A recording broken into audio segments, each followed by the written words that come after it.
Hello, my name is Ethan Morrison, and I did my cultural fact presentation on appearance in the judgment of beauty.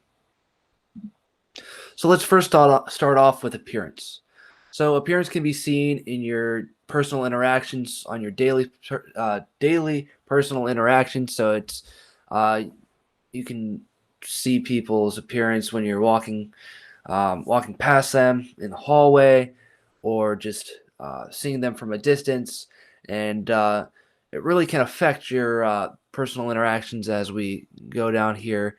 Um, you can judge a person's appearance by who you approach and who you avoid. Just who you're really attracted to. As a person. Um, so you can see, like, if you're walking past someone and if you're going to approach someone to talk to, you're going to be drawn into by how their hair looks, how they look, how they present themselves, so that you can really judge a person by that, and you will decide on who you want to approach and who you want to avoid. Appearance is mostly judged by your first impressions. So I mean, depending on how you look, that might uh, bode well for you, in some cases, and then in other cases, it might not bode well for you. So really, really, the better your appearance is, um, the more likely you're going to be able to um, see and interact with someone more than once. As you can see, I mean, it might also determine if you interact with that person more than once. So, I mean, just having an overall good appearance be might be beneficial for you, especially if you're going to interact with someone more than once. Just some examples of personal appearance. Some might have tattoos that will try to increase their attractiveness and enhance their appearance.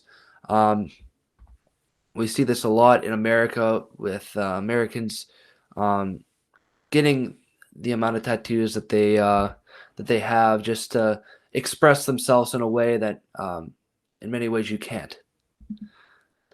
Also, like, the way you present yourself, as I stated earlier, I mean, it's all based on first impressions.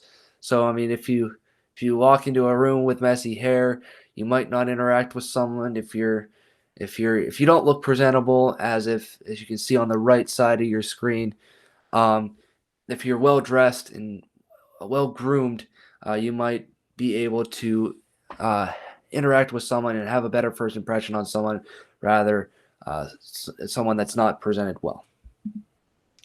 Judgment of beauty. We see really in America that the judgment of beauty begins at a very young age.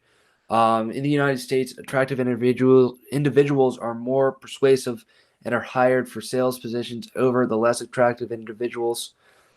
People also tend to value the appearance of males who are tall and muscular.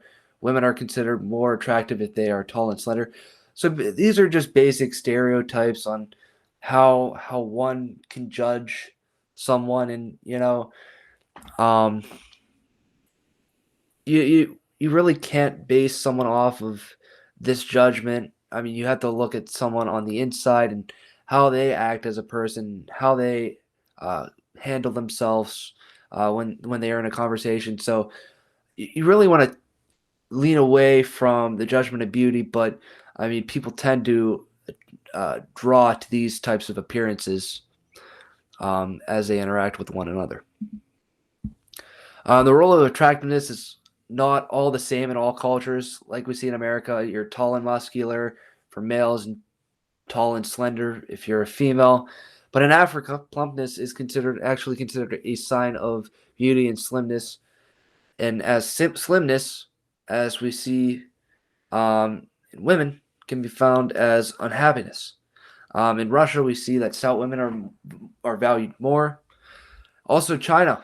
Uh, in China, the social change has brought about the transformation of how the body is viewed.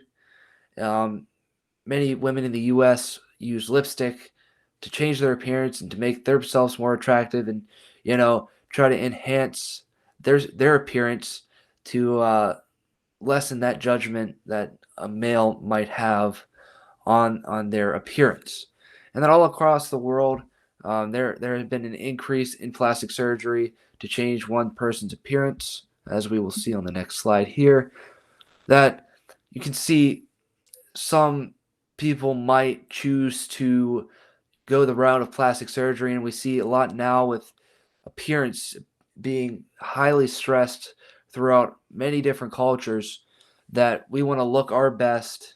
We want to look like we want to look 20 years younger, especially as we grow older. So many people might tend to lean towards the use of plastic surgery and different treatments to help them look younger and enhance their appearance if they feel as if they are lacking in that department. And many of us can judge that appearance as well. Also, the use of makeup is another way that um, we judge one another, whether it's the way they look with the use of lipstick and uh, the bags under their eyes. If makeup is used, we might be attracted more towards that than we were if someone was without makeup. Um,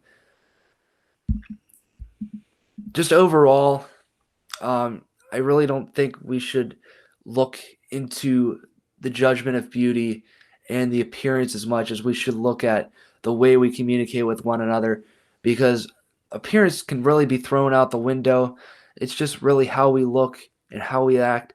And as long as we are able to interact with one another in a way that we can communicate and our personality comes out and the way we handle ourselves with the use of body language, that is more beneficial than someone with their appearance. So thank you.